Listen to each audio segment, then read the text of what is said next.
When I sit here with CEOs or successful people, I always start with their childhood because I think it provides an important context as to the Hmm. people that they are. It's almost like their You're childhood like a usually. biographer. You know it Uh, begins in childhood. yeah.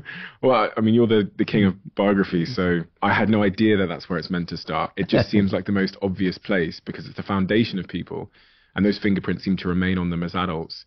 When you look at Elon's childhood, do you spot things that are the reason he is the man he is today? Absolutely. But let me step back and talk about almost all the people I've written about who are disruptors. They tend to have had childhoods in which they were misfits. Starting with Leonardo da Vinci, who I wrote about. He grew up in a small village. He was left-handed, illegitimate. His father doesn't legitimate him. He was gay. He was distracted. And so he has demons driving him as he runs away from the village of Vinci to go to Florence. And you can go all the way through. Albert Einstein, growing up Jewish in Germany. Steve Jobs, having been adopted and adoptive family didn't take to him, and he moves on to another one.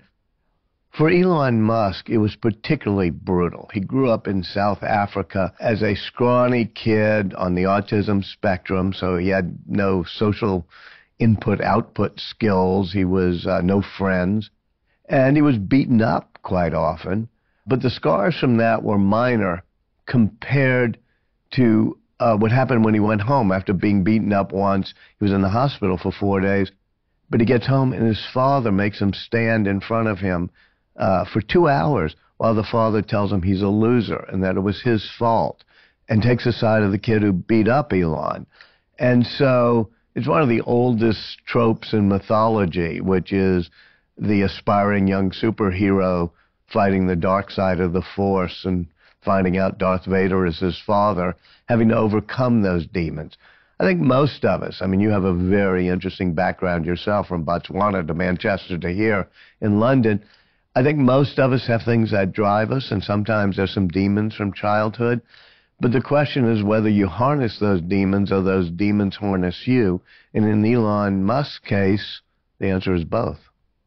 Do you find that that's nearly always the case? That those demons create both your, as Tim Grover said to me, Tim Grover was the coach for Michael Jordan, Kobe, and he speaks to everybody having a dark side and a light side, and they have a two-way relationship with each other. They typically come from the same place. So he'd speak to Michael Jordan's greatness coming from the same place that his dark side came And from. you've just described the entire theme of the Elon Musk book, which is darkness and lightness woven together, each coming from the same place, sometimes driving people crazy, sometimes driving them to do things they didn't think they'd be able to do.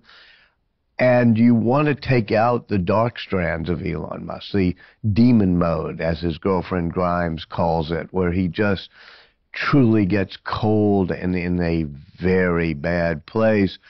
But if you take out those strands, maybe you don't have Elon Musk at the end, because the dark and the light all come from the same roots. Shakespeare, as usual, said it best. Even the best are molded out of faults. And indeed, that's what you're talking about, whether it's Michael Jordan or Kobe or Elon Musk. What does Elon think of his father? Did you speak to Yeah. him directly about him? Yes, he doesn't speak to his father anymore, of course, and it's a very brutal relationship. But I spoke to his father, You did. and yeah, for quite a long time, and still he's in contact with me. It took a year of traveling around with Elon Musk before I could get him to open up about his father. And that's why a biography done the way Boswell did with Dr. Johnson, and in a much smaller way I tried to do with Elon Musk or Steve Jobs, is important, because you're not just doing a few interviews. You're just with them day in, day out. And after a year, every now and then I'd say, tell me about your childhood, tell me about your dad. And he'd just stare blankly and be not wanting to speak. And then one day, we're actually on this plane flying to California from Texas.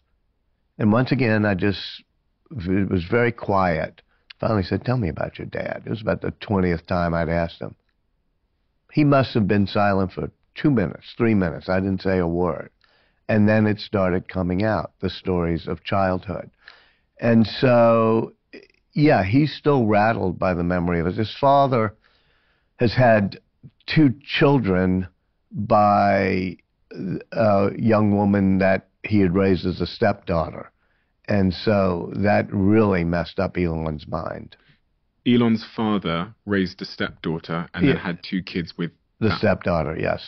And so there's, and he's talked about it. Elon Musk also is an astonishingly good engineer who gave many good things in childhood. He was at times successful, at times less so. Errol is his father. Errol is the father. But he also instilled some of these demons. So it's the most complex relationship.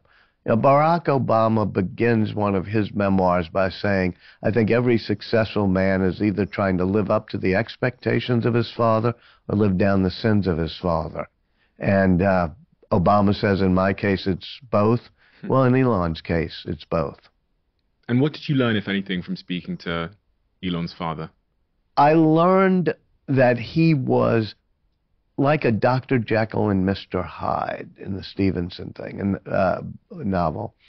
In other words, he could be a brilliant doctor, but then he'd snap into these demon-like modes, and Mr. Hyde, and hardly remember when he would snap back out and became Dr. Jekyll, hardly remember what happened. And that multiple personality was very much what Elon Musk himself says. Yes, I go through these things. Well, guess what? You see that in Elon Musk.